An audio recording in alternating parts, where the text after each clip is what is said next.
13편 훈민정음 창제, 문자혁명. 조선 건국 후 가장 빛났던 시대, 세종. 그의 업적 중에서도 단연 최고로 꼽히는 것은 바로 훈민정음 창제입니다. 그러나 이 위대한 문자혁명은 탄생부터 수많은 고난과 신하들의 격렬한 반대에 부딪혔습니다. 특히 최만리를 중심으로 한 유학자들은 한글이 오랑캐의 글이라며 폐기를 주장했습니다.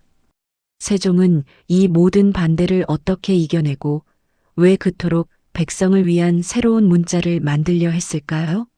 조선의 문맹을 깨고 세상을 바꾼 세종대왕의 깊은 고뇌와 숭고한 의지가 담긴 역사 속 가장 감동적인 순간을 오늘 공개합니다. 15세기 조선, 태평성대를 이끌던 성군 세종대왕의 시대였지만 조선의 백성들은 여전히 깊은 어둠 속에서 살고 있었습니다. 그 어둠은 전쟁이나 기근이 아닌 바로 문맹이었습니다. 조정의 모든 공식 기록과 법률, 심지어 일상적인 소통까지도 한자에 의존해야만 했습니다. 한자는 그 구조와 복잡성이 지극히 어려워 수십 년을 공부하고 대대로 교육을 받아야만 익힐 수 있었기에 대부분의 농민과 상민들은 그를 깨우치는 것을 감히 꿈도 꾸지 못했습니다. 그를 모른다는 것은 곧 자신의 억울함을 글로 호소할 수 없으며 나라의 법과 제도를 이해할 수도 없다는 뜻이었습니다. 양반 사대부들에게는 한자가 자신들의 기득권을 유지하는 굳건한 벽이었지만 백성들에게는 삶을 억제는 거대한 감옥과 같았습니다. 세종대왕은 누구보다 이 현실을 뼈저리게 느꼈습니다.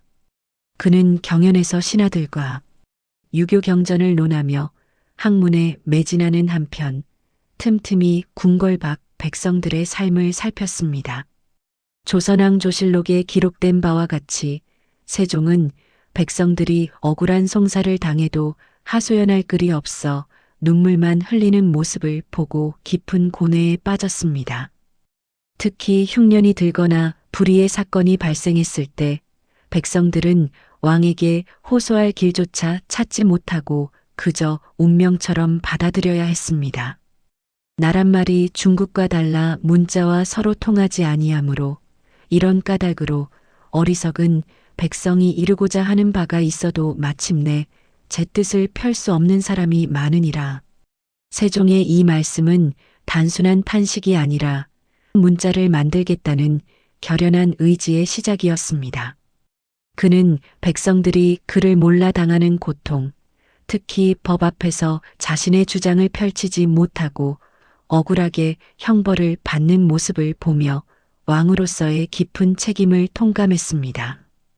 백성을 다스리는 도는 그들을 사랑하는 애민에 있으며 그들을 사랑하는 가장 근본적인 방법은 그들이 스스로 생각하고 소통할 수 있는 도구를 쥐어주는 것이라 확신했습니다. 이러한 세종의 고뇌는 단순한 동정이 아니었습니다. 그는 한자라는 기존 시스템을 혁파하고 새로운 문자를 창제하는 것이 곧 위대한 문자혁명임을 알고 있었습니다.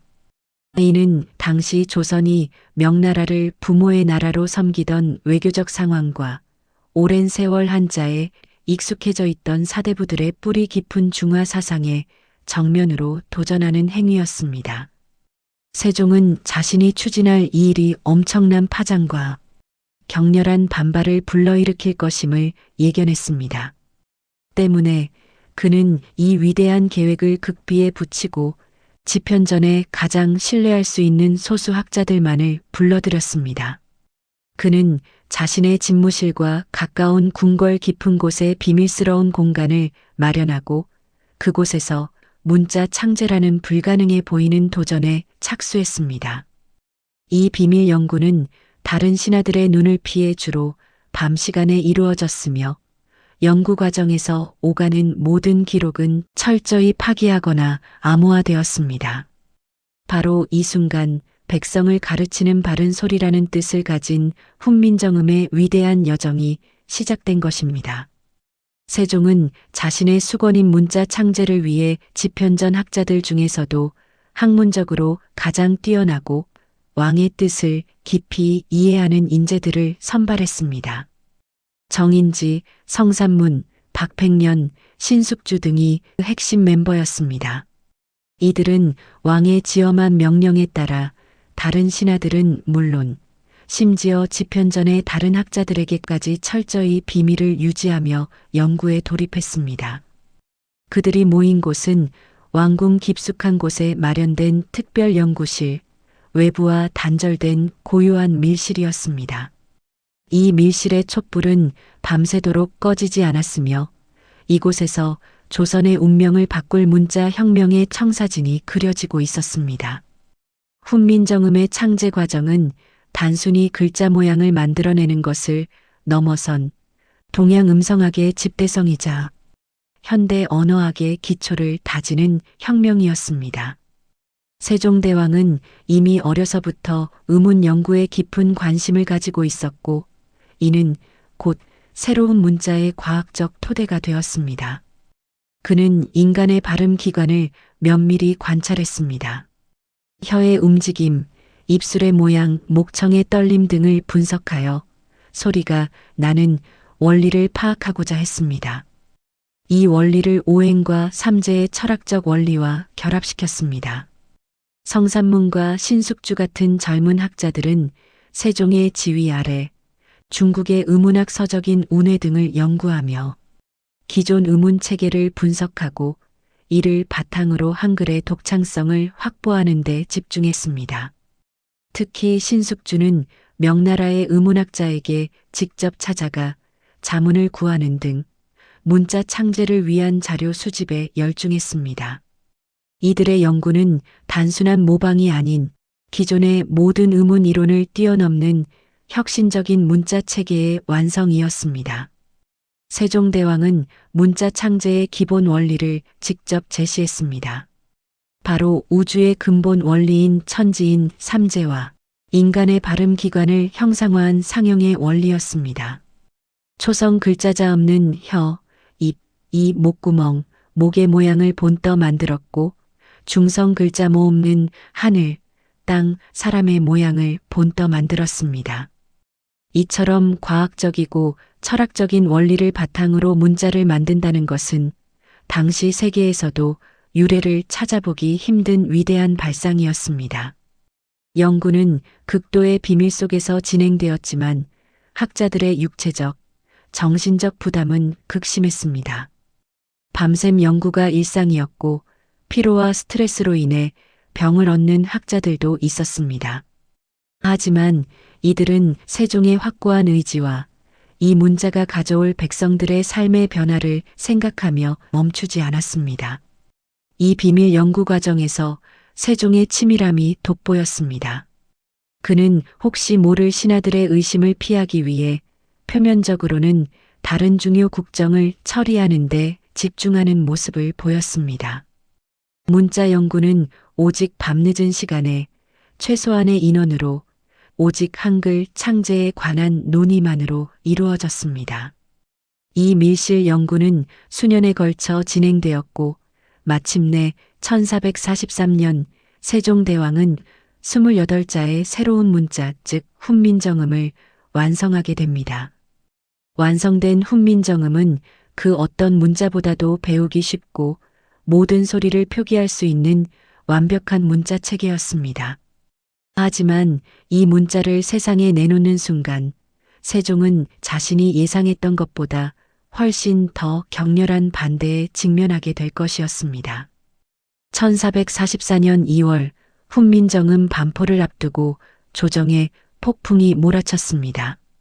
세종의 새로운 문자 창제 소식이 공식적으로 알려지자 유학자들, 특히 집현전 부제학 최만리를 필두로 한 보수적인 신하들은 극렬하게 반대하고 나섰습니다. 최만리는 김문, 신석조, 정창손 등 10여 명이 동료 학자들과 함께 강력한 내용의 상소문을 올렸습니다.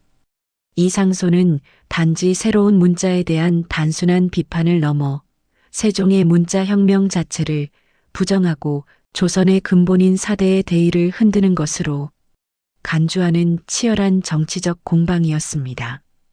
최만리의 반대 논리는 크게 세 가지였습니다.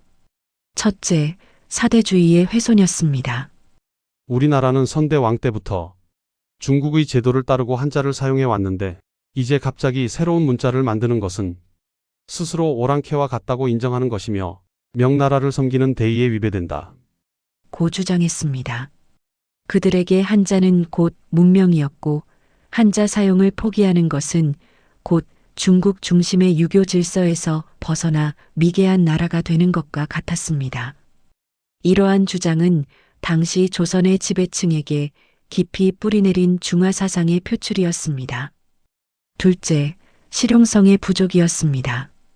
그들은 새로운 문자를 만들어도 기존의 법률이나 경전 등은 모두 한자로 쓰여 있기 때문에 쓸모가 없다.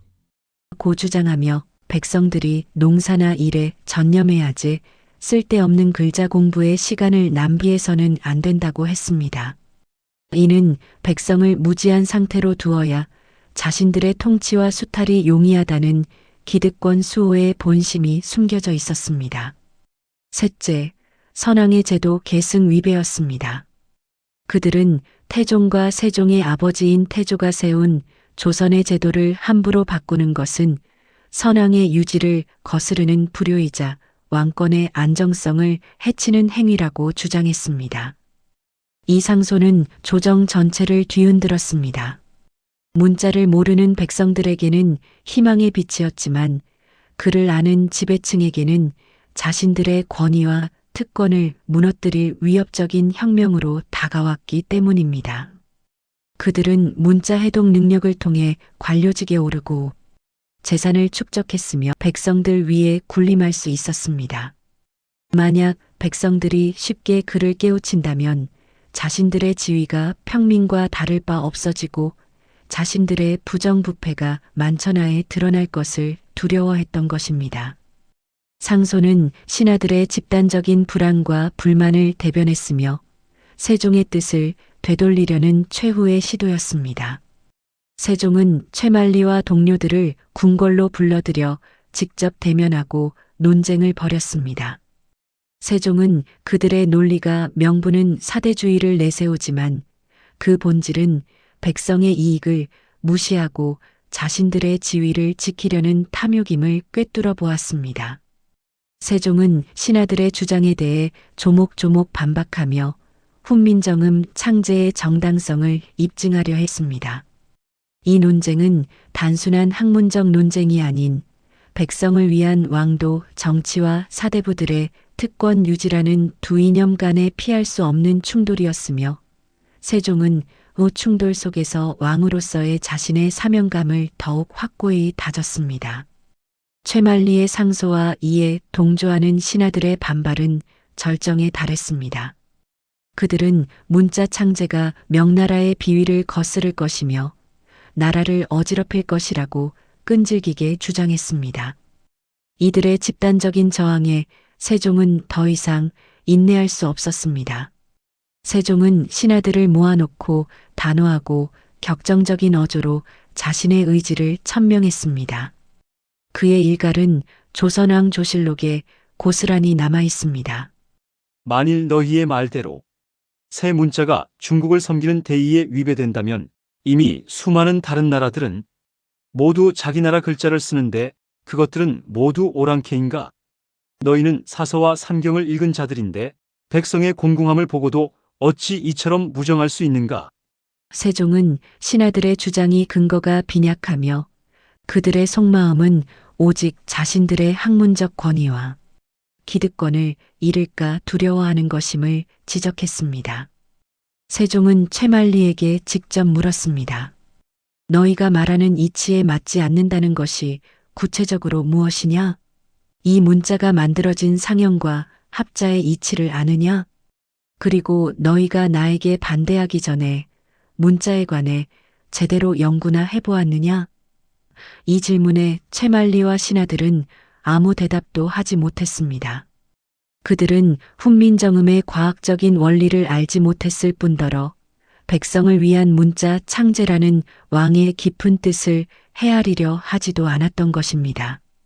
세종은 이들을 향해 백성을 향한 자신의 깊은 연민과 왕도 정치의 근본을 다시 한번 강조했습니다.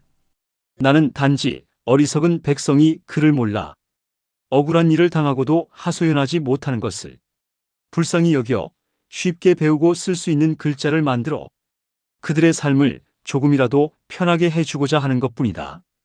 이것이 어찌 왕으로서 마땅히 해야 할 일이 아니겠느냐? 이 말은 단순히 왕의 분노를 표현한 것이 아니라 왕이 존재하는 이유와 문자의 가치를 재정의하는 역사적인 선언이었습니다. 세종에게 문자는 지배층의 전유물이 아니라 모든 백성이 삶을 영위하고 자신의 뜻을 펼칠 수 있게 돕는 가장 강력한 도구였습니다.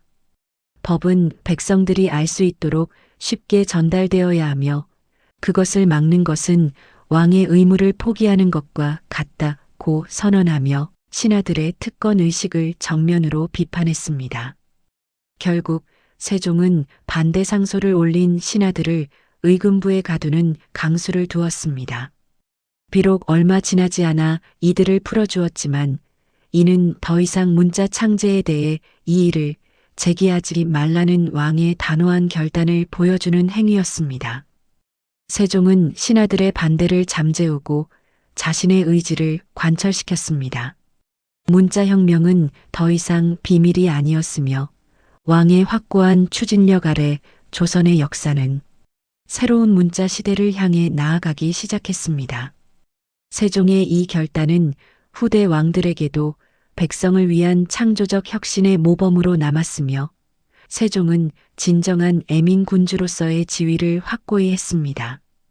1446년 음력 9월 마침내 조선의 역사의 길이 남을 위대한 순간이 찾아왔습니다.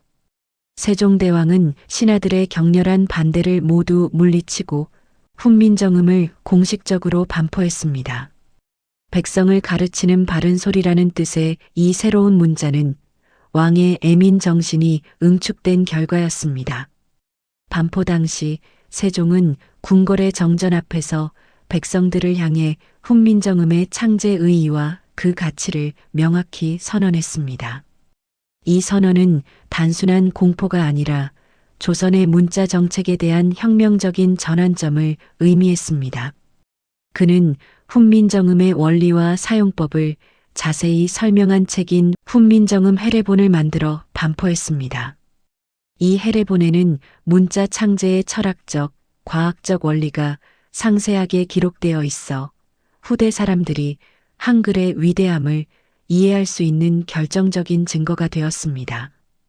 특히 초성, 중성, 종성의 결합 원리가 우주의 이치와 인간 발음 기관의 모양을 바탕으로 한다는 내용은 문자를 단순한 기호가 아닌 과학적 체계로 완성했음을 전 세계에 알리는 선언이었습니다. 훈민정음이 반포되자 문자를 몰라 억압받고 소외되었던 백성들 사이에는 희망의 물결이 일기 시작했습니다. 한자를 익히는데 수십 년이 걸렸다면 훈민정음은 슬기로운 사람은 아침나절이 되기 전에 어리석은 사람이라도 열흘 안에 깨우칠 수 있다. 는 말이 나올 정도로 쉬웠습니다. 백성들은 새로운 문자를 통해 드디어 자신들의 목소리를 글로 표현할 수 있게 되었고 나라의 법과 제도를 스스로 이해하며 지식에 접근할 수 있게 되었습니다. 이는 지식과 정보가 소수에게 독점되던 봉건 사회에서 일어난 가장 근본적인 권력 분산이자 지식의 민주화였습니다. 그를 알게 된 백성들은 자신의 억울함을 직접 글로 써서 관아에 제출했고 관료들은 더 이상 백성들의 글을 무시할 수 없게 되었습니다. 문자를 통한 소통의 평등이 실현되기 시작한 것입니다. 궁궐방, 농촌 마을의 한 농부가 훈민정음으로 쓰인 간단한 농사 지침서를 읽고 환하게 웃으며 이웃에게 내용을 설명하는 모습, 시장 상인이 거래 내용을 정확하게 한글로 기록하는 모습, 그리고 억울한 누명을 쓴 백성이 한글로 탄원서를 써서 억울함을 해소하는 모습 등은 문자 혁명이 가져온 실질적인 삶의 변화를 보여주었습니다.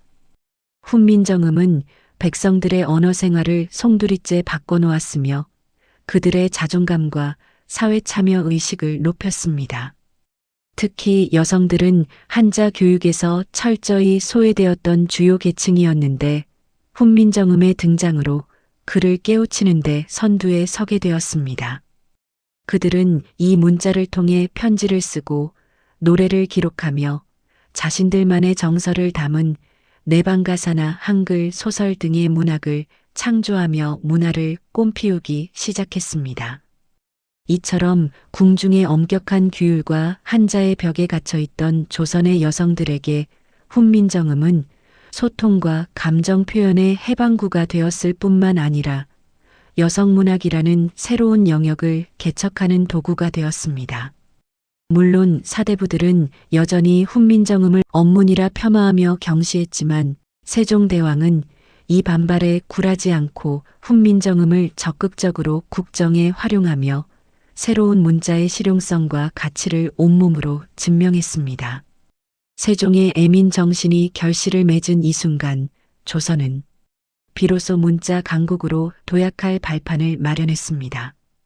훈민정음이 반포된 후 세종대왕과 집현전 학자들은 이 새로운 문자를 백성의 삶 속에 뿌리내리게 하기 위한 실용화 작업에 매진했습니다. 문자를 만드는 것만큼이나 그것을 실제로 활용하여 백성의 삶을 이롭게 하는 것이 세종의 최종 목표였기 때문입니다.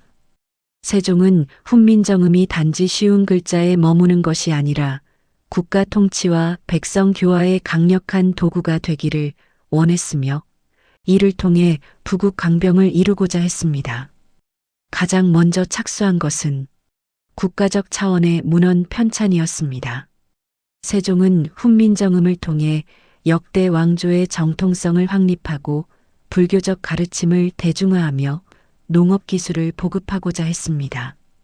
그 결과물 중 하나가 조선 건국의 정당성을 노래한 용비어천가였습니다. 이는 훈민정음으로 기록된 최초의 문헌이자 한글의 아름다운 운율과 표기 능력을 세상에 알리는 역할을 했습니다. 또한 세종은 어머니인 소원왕후의 명복을 빌기 위해 석보상절과 같은 불교 서적을 훈민정음으로 번역하게 했습니다. 이 책들은 일반 백성들이 이해하기 어려웠던 종교적 가르침을 쉽게 접근할 수 있게 만들었으며 민간에 널리 퍼져 백성들의 정신적 안정과 교화에 기여했습니다. 이는 종교를 통한 왕실의 권위를 세우는 동시에 백성을 포용하는 애민 정책의 일환이기도 했습니다. 특히 백성의 실질적인 삶과 직결되는 농업기술의 보급에도 훈민정음이 결정적인 역할을 했습니다. 농사직설과 같은 실용서적들을 훈민정음으로 번역하여 전국에 배포함으로써 농민들은 지역과 기후에 맞는 농사법을 쉽게 익힐 수 있게 되었습니다. 이처럼 지식이 독점되지 않고 공유되면서 조선의 농업 생산성 향상에 크게 기여했습니다. 한자로 쓰인 책을 관료나 소수 지식인만이 읽을 수 있었던 것과 달리 훈민정음으로 쓰인 책은 일반 백성들의 손에 직접 전달되어 실질적인 지식의 확산을 가져왔습니다. 이는 궁극적으로 백성들의 생활 수준 향상과 국가의 안정으로 이어지는 선순환 구조를 만들었습니다. 또한 세종은 의학 분야에서도 훈민정음을 활용하여 구국방 등의 의학 서적을 언해하여 백성들이 기본적인 의학 지식을 스스로 습득하고 질병에 대처할 수 있도록 했습니다. 세종대왕은 또한 언어학적 연구를 멈추지 않았습니다. 그는 중국어의 정확한 발음을 익히기 위해 동국정운이라는 운서를 편찬하게 했는데 이는 훈민정음의 과학적인 표기 능력을 보여주는 또 하나의 증거였습니다.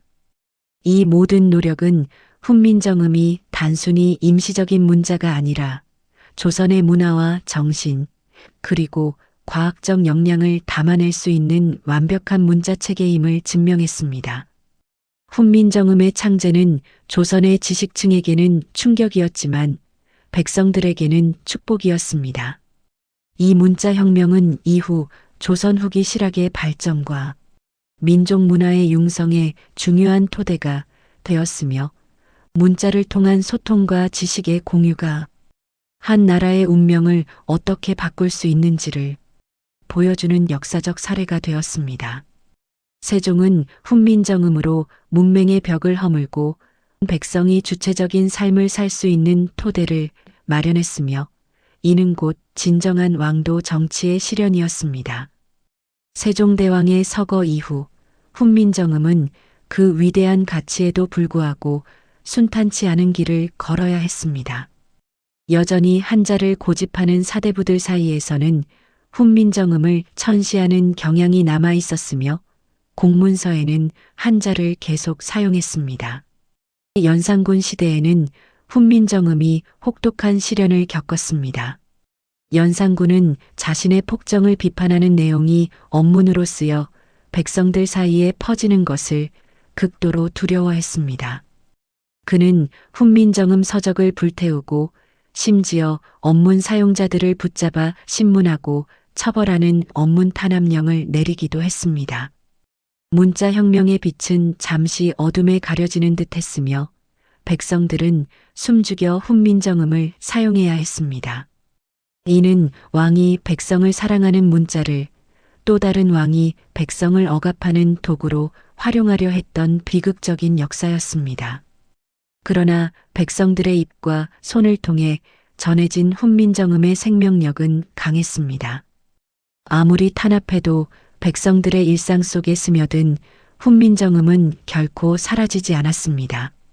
특히 궁궐 내의 궁녀들이나 여성들 사이에서는 한글이 일상적인 소통 수단으로 굳건히 자리 잡았습니다. 이들이 기록한 한글 소설이나 내방가사 그리고 궁중문서 등은 후대의 귀중한 문화유산으로 남았으며 한글 문화의 명맥을 잇는 중요한 역할을 했습니다. 한글은 비록 공식 문서에서는 주류가 아니었을지라도 민중의 정서와 생활을 기록하는 문자로서는 독보적인 지위를 확보했습니다. 훈민정음은 공식적인 문자로서의 지위를 잃지 않았고 조선 후기에는 실학자들에 의해 그 실용성과 가치가 재평가되었습니다. 정약용 등은 훈민정음의 과학성을 극찬하며 자신의 학문에 적극적으로 활용했습니다. 이처럼 한글은 수많은 정치적 시련 속에서도 꿋꿋하게 살아남아 조선 민중의 정서와 지식을 담아내는 그릇이 되었습니다. 근대에 이르러 한글은 민족의 정체성을 확립하고 독립정신을 고취시키는 핵심 동력이 되었습니다. 일제강점기, 일제가 조선어 말살 정책을 펼쳤을 때도 주병경, 최연배 등 한글학자들은 목숨을 걸고 한글을 연구하고 지키려 했습니다. 이들의 헌신적인 노력 덕분에 한글은 오늘날에도 변함없이 우리의 삶의 언어이자 한국의 문명과 정신을 상징하는 문자로 자리 잡았습니다. 오늘날 우리가 사용하는 한글은 세종대왕이 창제한 훈민정음의 위대한 유산입니다. 한글은 그 과학성, 독창성, 그리고 배우기 쉬운 편리함으로 세계 언어학자들로부터 극찬을 받고 있으며 유네스코 세계기록유산에 등재된 훈민정음 해례보는 그 가치를 증명합니다. 매년 유네스코 세종대왕 문해상이 수여되는 것은 세종의 애민 정신이 전 세계 문맹 퇴치에 기여한 공로를 인정받았음을 의미합니다. 세종대왕의 훈민정음 창제는 왕이 백성을 사랑하는 마음, 즉 애민 정신이 낳은 가장 위대한 혁명이었습니다. 그가 백성들의 아픔을 외면하지 않고 기득권층의 반대를 무릅쓰고 창제한 이 문자는 500년이 넘는 세월이 흐른 지금도 우리 민족의 삶을 풍요롭게 하고 있습니다. 세종의 문자혁명은 왕의 진정한 역할이 무엇이며 지식이 모든 사람에게 공평하게 주어져야 한다는 진리를 역사 속에 영원히 새겼습니다. 여러분, 오늘 저희와 함께 세종대왕의 최고 업적인 훈민정음 창제에 숭고하고도 치열했던 여정을 따라가 보셨습니다. 백성을 위한 왕의 간절한 마음이 기득권층의 격렬한 반대를 뚫고 마침내 세상의 빛을 본 감동적인 순간이었습니다.